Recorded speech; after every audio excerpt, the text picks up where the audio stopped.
Hello everybody and welcome to this GCSE chemistry video, which is a summary of the chemical bonding topic. Now, we won't be able to cover absolutely everything in this topic because I want this to be a short video, but we will be looking at why atoms form bonds to other atoms in the first place, and then we'll look one at a time at the three different types of bonding. So we've got metallic bonding, covalent bonding with dot and cross diagrams, ionic bonding, and working out the formula of ionic compounds. So the absolute most important bit of this topic that you need to understand before you can really get to grips with everything else is, why do atoms form bonds at all? And the answer is that it is to do with electrons. And electrons are what makes elements stable or reactive. And how many electrons something has got is absolutely essential in terms of their reactivity. And so atoms form bonds in order to get a full outer shell of electrons.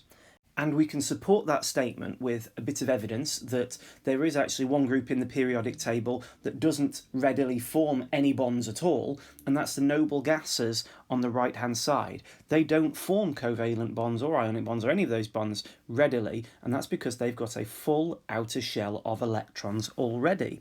We've got helium, the first element, which has got an electron arrangement of 2. Then we've got neon with 2, 8. Then we've got argon, 2, 8, 8. So those shells are all full.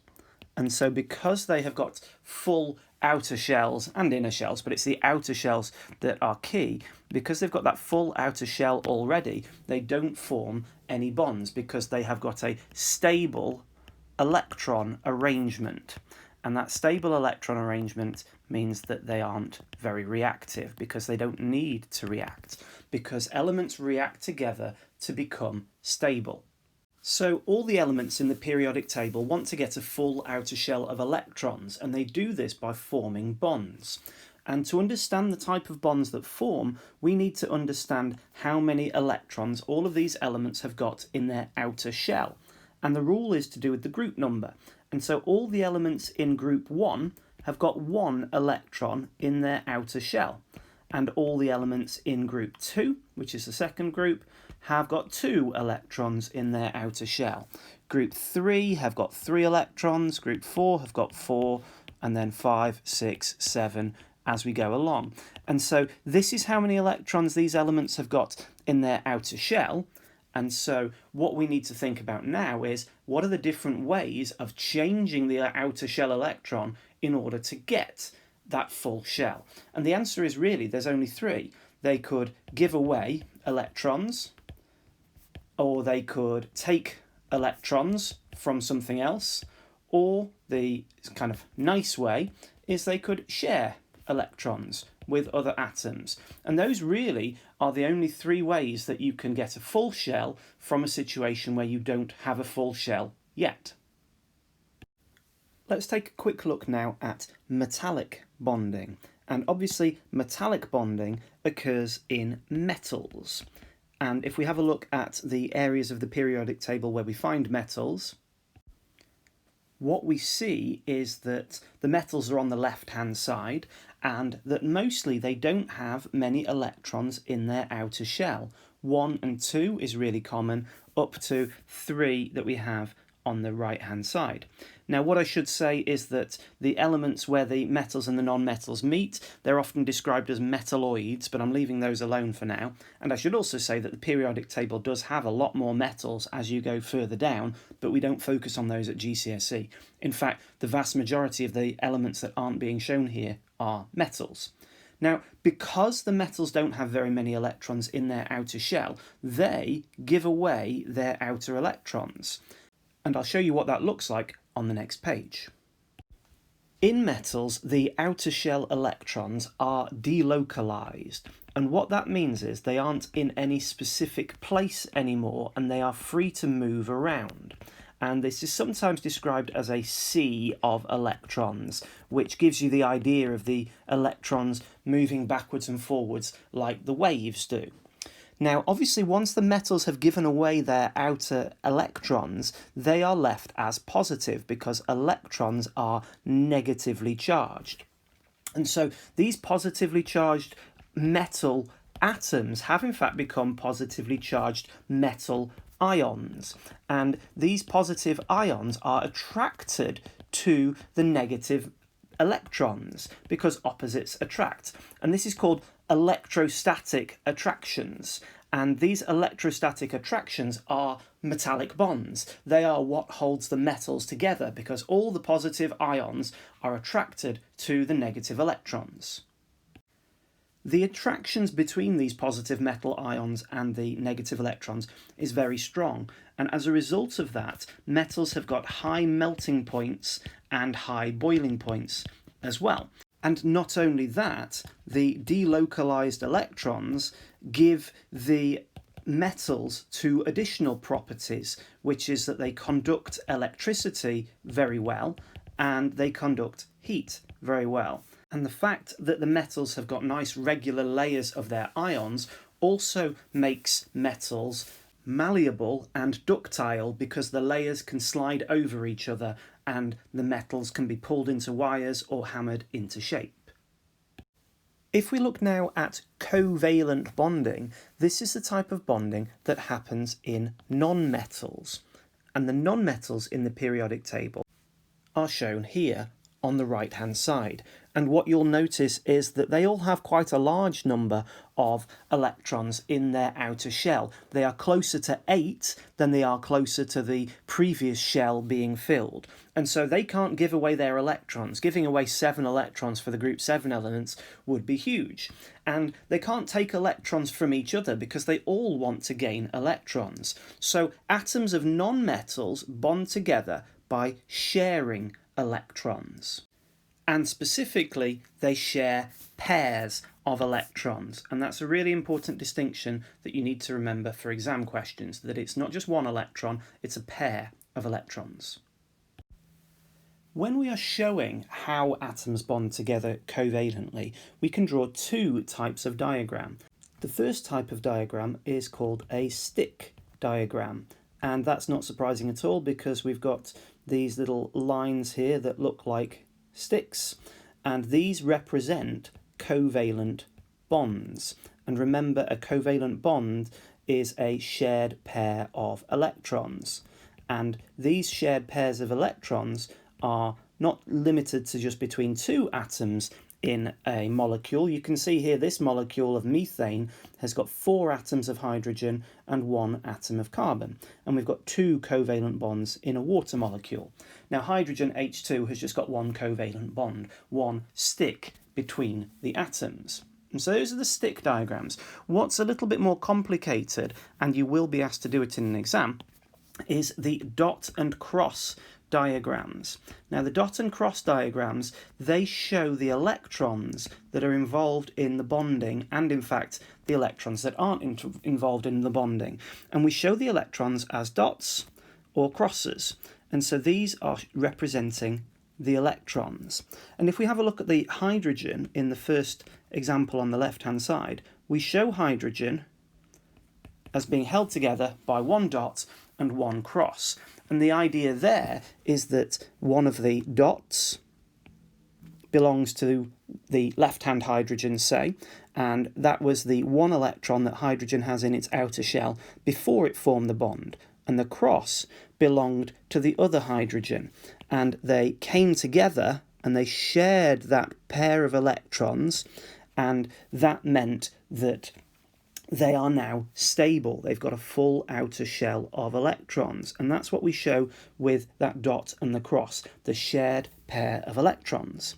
And you can work out what the electron sharing will be like if you know how many electrons there are in the outer shell of an atom. So carbon, for instance, has got 4 electrons in its outer shell, and we show that like this.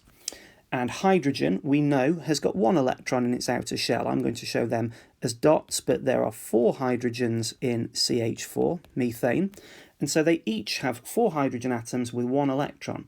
And so quite simply what happens is 1 hydrogen kind of partners up with 1 of the electrons in carbon.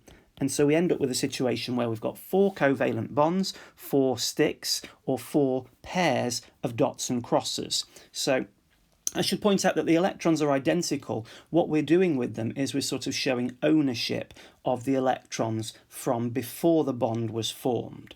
And so if we do the same thing for the last one, we've got oxygen, which is in group 6, so it's got 6 electrons of its own. I'll show oxygen's electrons as dots, and then it's bonding to 2 hydrogen atoms, so here we go, 2 hydrogens with crosses. And when we show the dot and cross diagram, we've got a pair of electrons holding that oxygen and the hydrogen together, and another shared pair of electrons holding the other hydrogen to the oxygen. And then we must show these 4 electrons in 2 pairs that aren't involved in bonding. These are called lone pairs of electrons. Now, you're unlikely to need that at GCSE level, but at A-level chemistry, you do need to know that they're called lone pairs of electrons, and it helps you understand that they aren't involved in bonding and the fact they've got a name.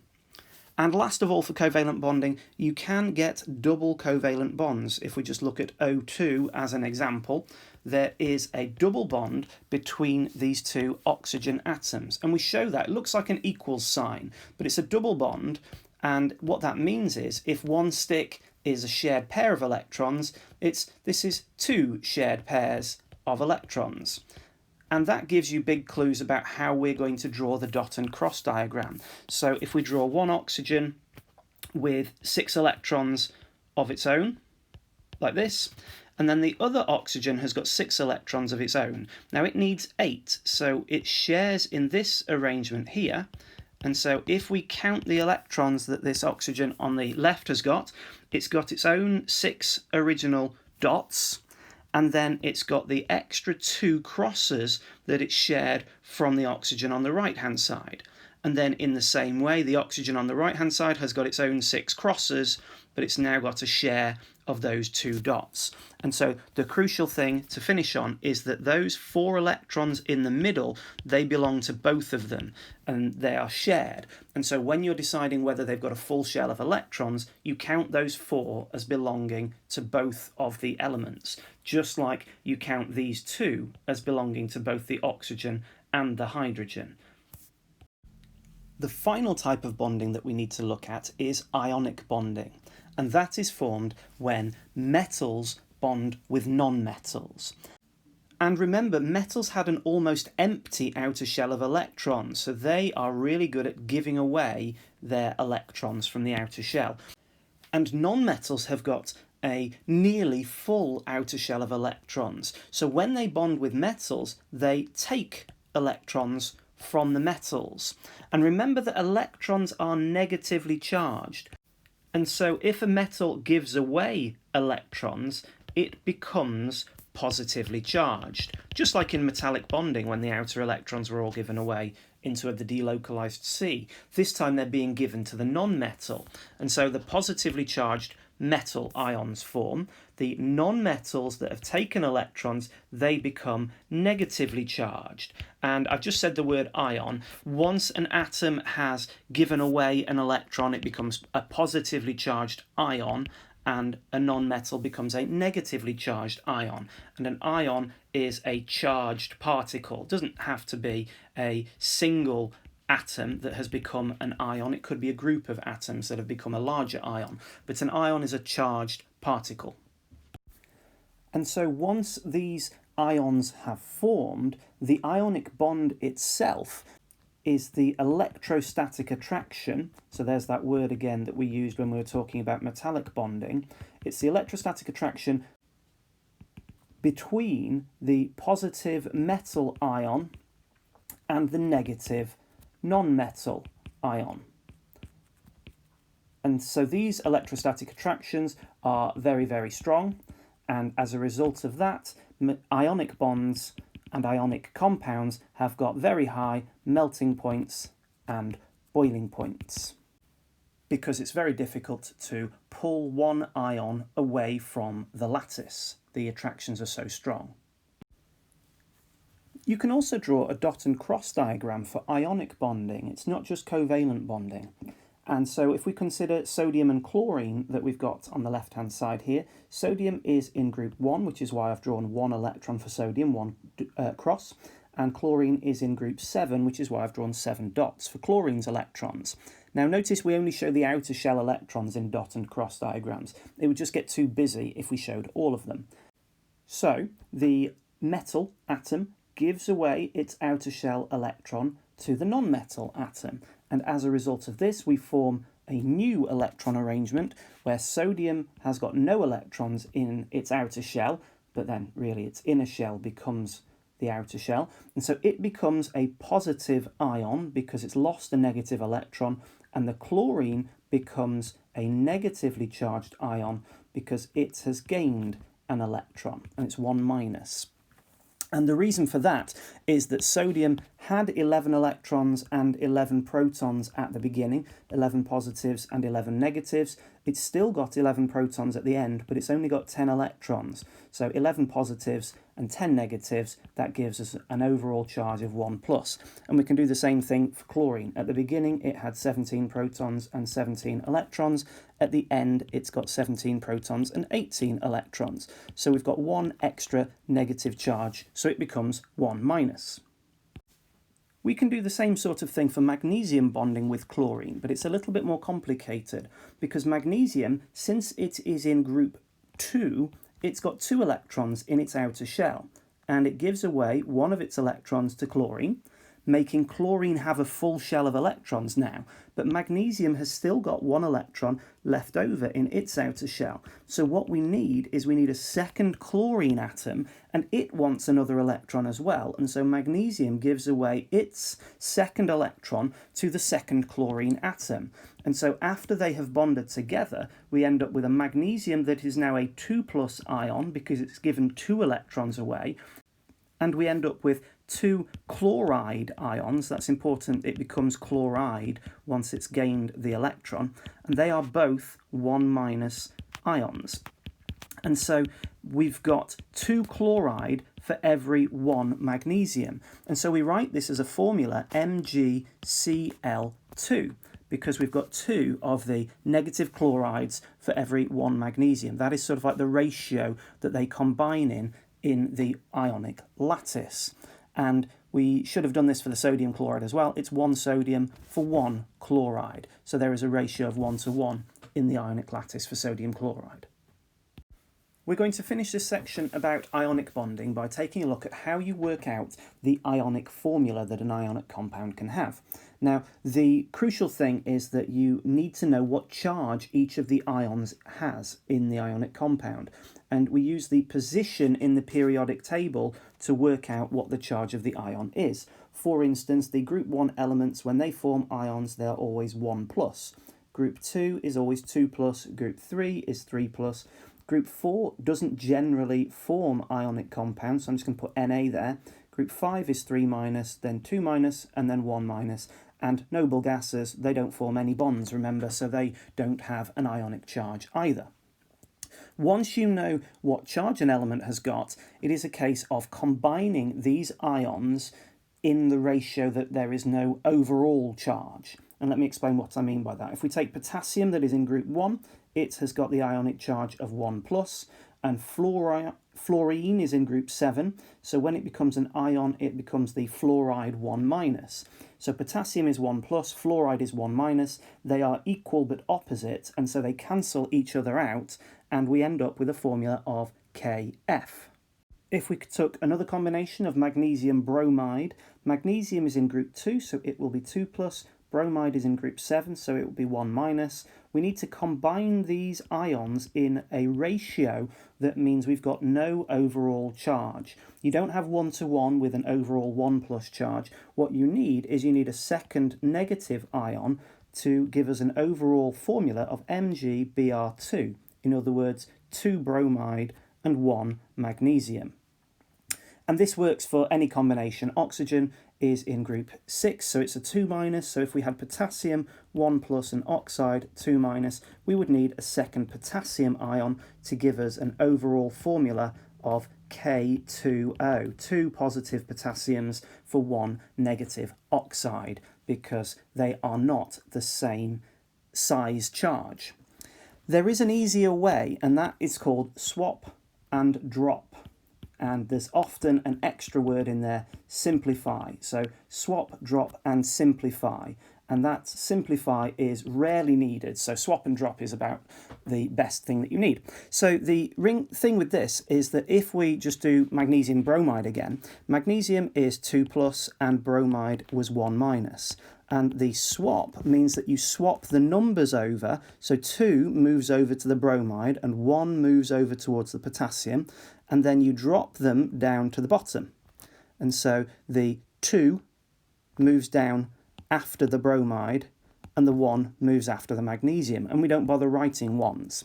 Let me show you again with a different one. Let's show you a complicated seeming one. Aluminium 3+ and oxide 2-.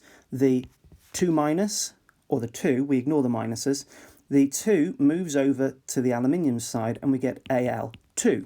And the 3 moves over to the oxygen side, the oxide, and we get O3. So Al2O3.